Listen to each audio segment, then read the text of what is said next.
before you lift. What? No! Wait! We can't stop here. This is bat country.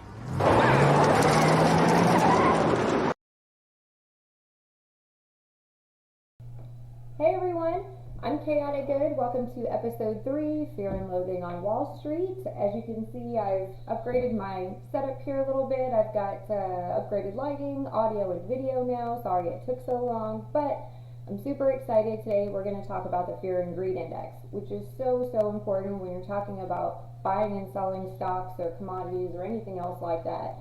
So I'm sure at this point we're all familiar with the famous Warren Buffett quote, be fearful when others are greedy, be greedy when others are fearful.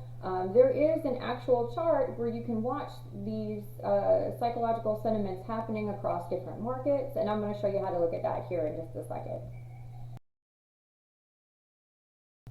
I'm going to go ahead and link the Fear and Greed Index in the comments below so that way everybody can follow along. During times of extreme volatility, you want to pay attention to this chart multiple times throughout the day, especially at market open and market close. It does update in real time, so you will see it fluctuate. Sometimes, just slightly during the day, but there have been a few occasions where it's been pretty drastic. The chart only goes to zero, and there's only been a couple of occasions really throughout our historical timeline where that's ever actually happened. And we're going to go over that here too in the split screen with this chart.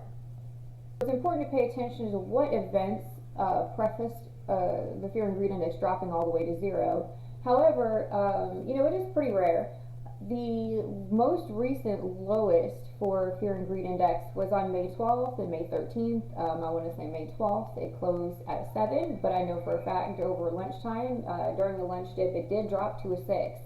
And that is pretty low to the bottom of the chart. I haven't seen it drop lower anytime since then, even though everybody says they're still looking for the bottom.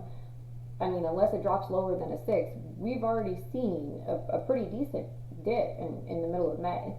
So I did buy a lot of stocks during this period of time, and even during the last couple weeks of volatility, where people are getting margin called, where they're having to close doors and liquidate everything, just panic selling like crazy. The stocks that I bought on May 12th really have barely dipped down to the red, if at all. The big thing with the meme stocks and the squeeze scenarios, everybody has all of these crazy calculations for what it could possibly go to.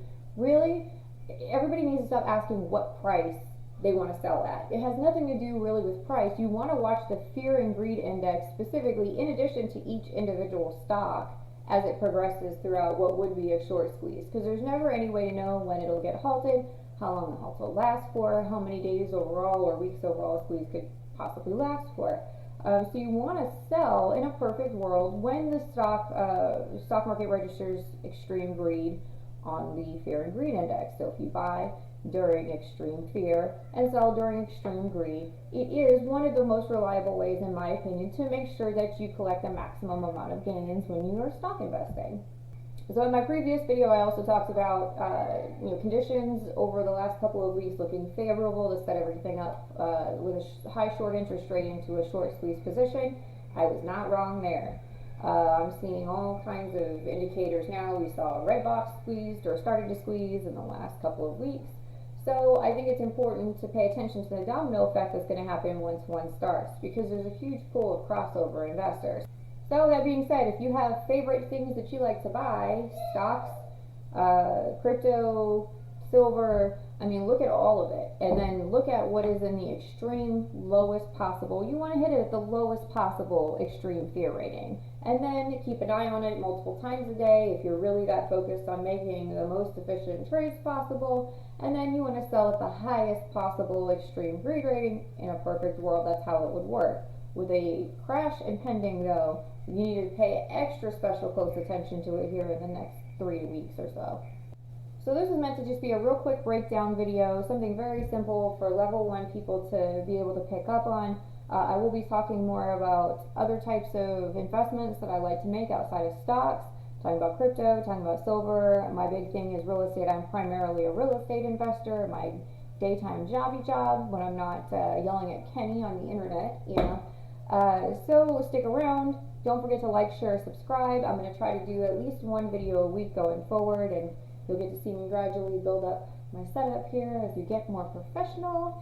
And if you have questions for me, don't feel shy about reaching out on social media. I'm very, very available. I love talking to people and answering questions. I love when people send me things. Everything matters. There are no stupid questions. Don't be embarrassed if you don't know something. I'm not going to bite your head off or call you stupid. Just send me a message. Thanks again for tuning in. Happy Father's Day.